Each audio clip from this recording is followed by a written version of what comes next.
That's right. Still, you said it yourself just now. Your aspirations were never meant to be. How could they be? What would I have done? There's too many of you to count. Do I go around killing them one by one? Believe me, I would if I were able. Everything I've accomplished, why, it was simply the next best thing. A compromise, you might say. Honestly, it's been a long road. I first tried to eradicate your kind as a police officer, but you were one step ahead of me. Your great dissolution scattered you all to the wind. And that wasn't all. In the confusion that followed, Masumi Arakawa went and got himself killed. That's when I realized vengeance would never be mine. That snake. I wanted to wring his neck myself. Masumi Arakawa. It's true he was loved among the Yakuza, oh yes. But all I see is the wretch who left my mother to die. Ichiban Kasuga's reverence for him is a joke. A sick mockery of my life. Kasuga's blind as they come. He's no different than those that Bryce fooled. Another Palikana pig suckling its shit. You son of a... Anyway, my dream to strike back at Arakawa had clearly been denied. It took a good deal of time to recover, but I knew I needed a new plan. So I set sights on the Yakuza freed in the dissolution. All those years preying on those weaker than them, and now they wanted an honest life? Their dream would be as futile as mine.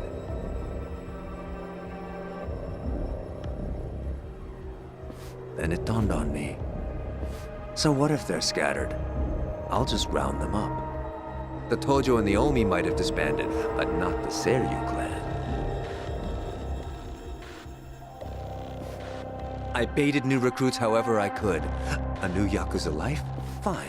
A cushy seat in society? But of course. Sure enough, they came marching in by the droves. Ants! Trickling in at the promise of sugar. If they only knew how stupid they looked.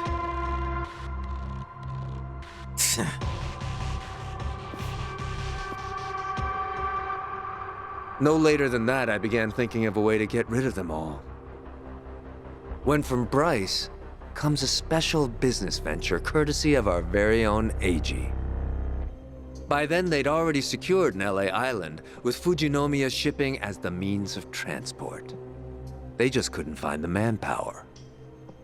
Now, they were dealing with radioactive material, so that was only natural. But to me, well, it all sounded very convenient. Those stooges in the Seiryu clan, I knew just what to do with them. It was clear as day. I could make them suffer. Subject them to far more than just unloading waste. Nele Island is effectively a giant black box. There'd be no running away, no refuge from their pain. Their cries would never escape the island. They'd be at my whim, wouldn't they? What a gift the island turned out to be. Like an antlion's trap, before long, it would drag them all to hell.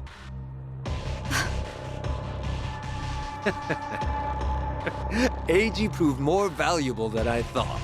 Nele Island wasn't all he brought me. I haven't told you, have I? Eiji's the one who figured out the truth behind Chairman Hoshino's murder. Wait, what? While at Bleach Japan, he learned much about Ryo Aoki. Or perhaps I should call him Masato Arakawa, yes? That hit on Hoshino was a ruse. Sawashiro was, for all intents and purposes, innocent in the affair. Amazing what a little leverage can do. He joined the Seiryu without hesitation. Right. And then you had Eiji's web skills. Tatara Channel was your ace in the hole. Indeed it was.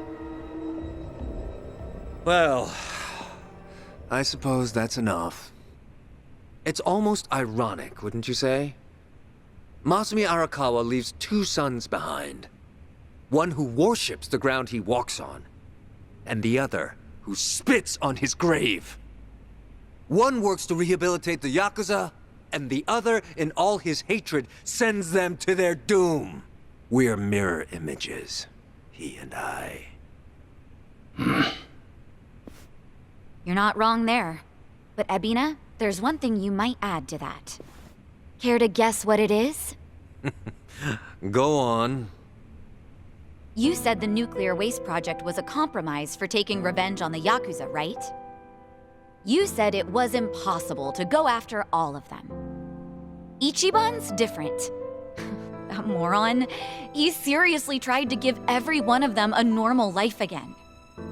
He sat there day after day, no matter how impossible it might have seemed. Hot dog. I wish Ichiban could have heard all that. Tell him and I'll knock your lights out.